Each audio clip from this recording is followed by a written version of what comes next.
So let's discuss suspension. So a stock Mauler is like this.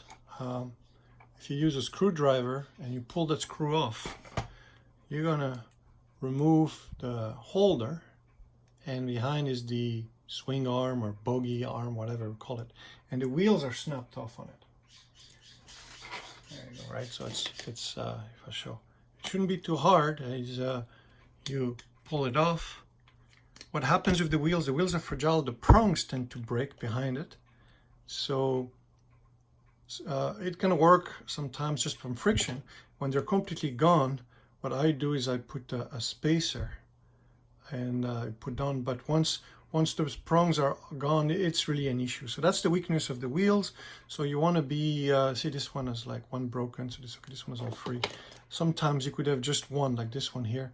This one has just one prong, but it's still working fine.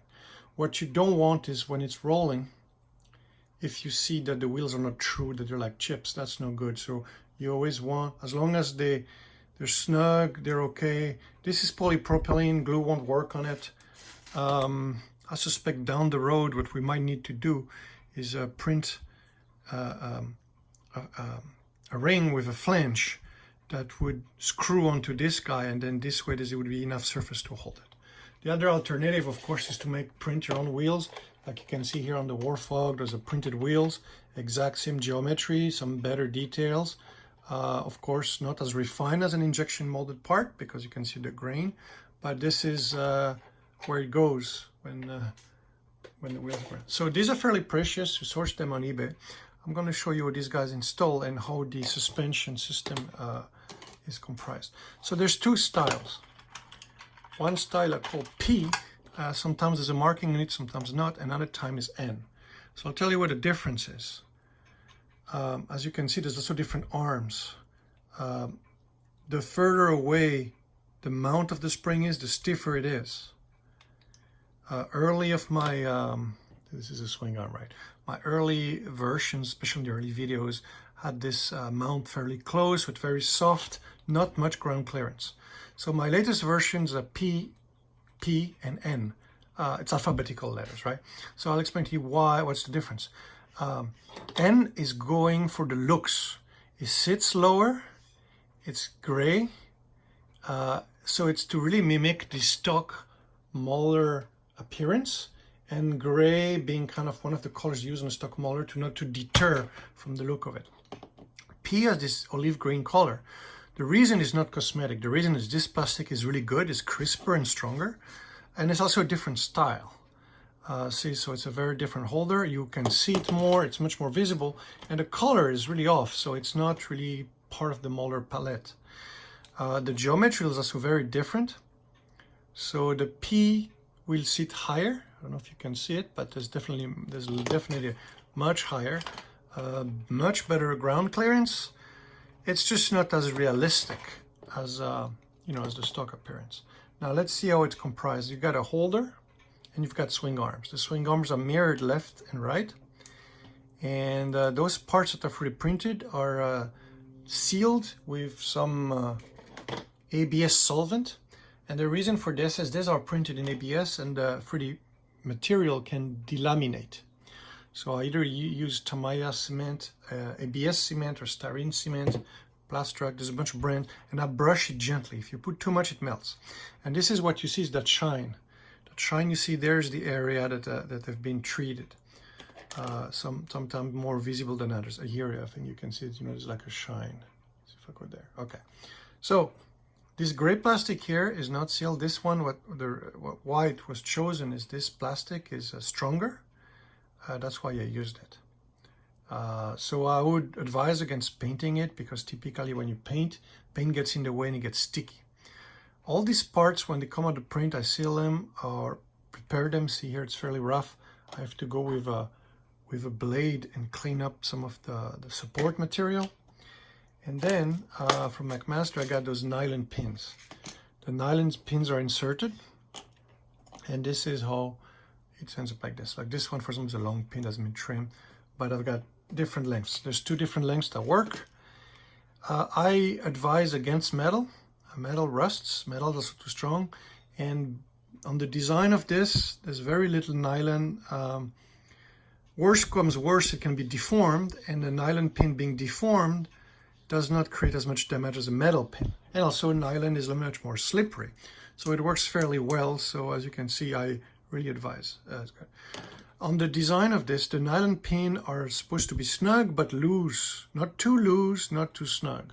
So it's really a compromise that if it's too loose, you start to have a lot of play and it's not cool. If it's too tight, it's not going to move very well, it's going to be sticky. The nylon pins are held and they have nowhere to go. Because once installed, and again, this is just you press it in. You press it in and so on. They have nowhere to go because the wheel is behind it. So sometimes the nylon pin can walk out. They stick out a little bit, but they cannot go anywhere else. And on the inside, it's against the hull, so there's nowhere to go. So I wouldn't worry about it. Occasionally, it can happen that if it's seriously damaged, you might have to push the pin and reconstruct a bit of the plastic. Either swap it or add some glue, let it dry, and then you put a new pin. So that's the one damage I've seen so far, is that the surfaces ideally are perfect, right? That you've got exactly, I don't know if you see it here, this is a perfect snug fit. But over time, those can be damaged, chewed up, essentially, chewed up from abuse. But it can be repaired, or you could swap with a new unit. So now let's talk about the spindles. So the spindles, let's see if I can grab some here.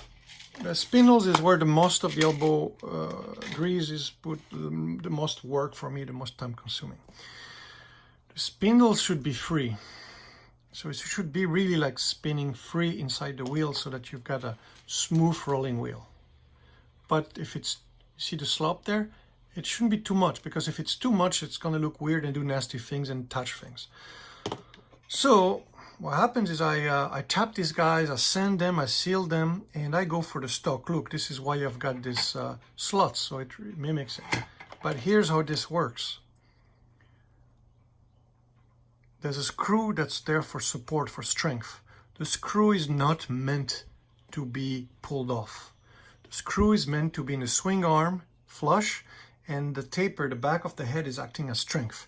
If I was using the screw in the other way, upon repeated impact, the screw could chew up the things, it could come off, and you would see the screw head. So the screw is permanent, it's not intended to move.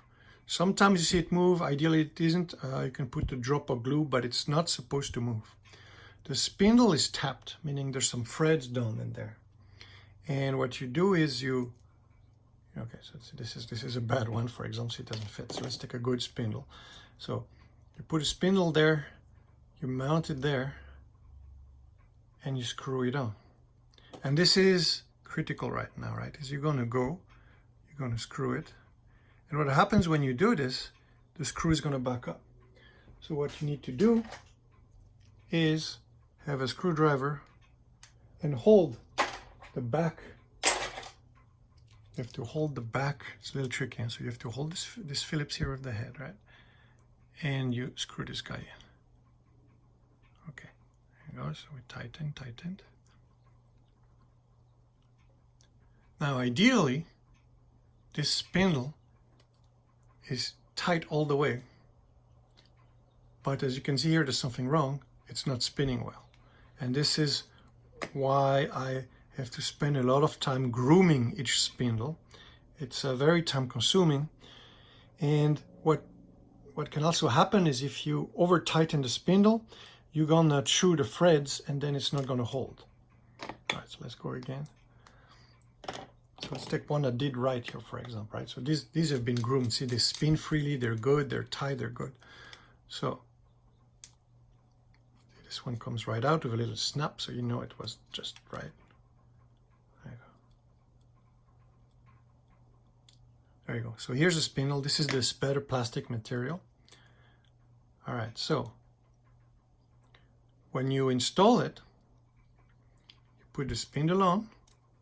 What you can check already is like it should spin freely. If not, you have to go with a file or sandpaper and file the edge. If the edge is gone or not enough, then it's not going to retain it well. Now we put it on. So the screws have different lengths. The reason why I didn't choose for screws going all the way is that if there's a big shock, we want the spindle head to break rather than anything else. And another thing too is on these units, you notice there's a hole, so you can use a screw to affix them to the hole. I don't use it. The track keeps the bogies in place, and if there's a serious impact, it's better to have the bogie coming off, because if it is screwed on, then something's got to give, something's got to break. So I would advise against screwing the bogies on the hull. They're snug fit. If they come off too much, then maybe I put a drop of glue to make it a little tighter, but you want those things to be snug, not loose, not overly tight. The way they are from the print, they're snug. You put them once, they're a bit difficult to remove at times, but this is what it is. You don't want them to be permanent. They're snap on, snap off.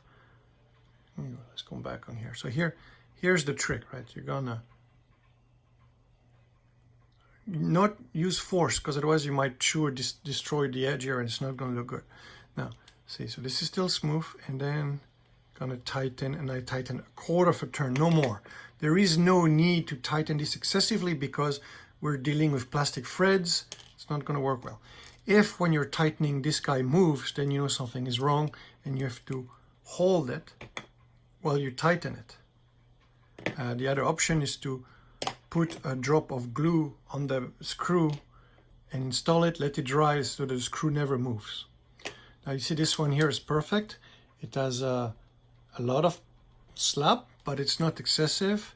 Why I'm saying this is, like, see the wheel, despite the slop, does not rub anything. This is how we want it.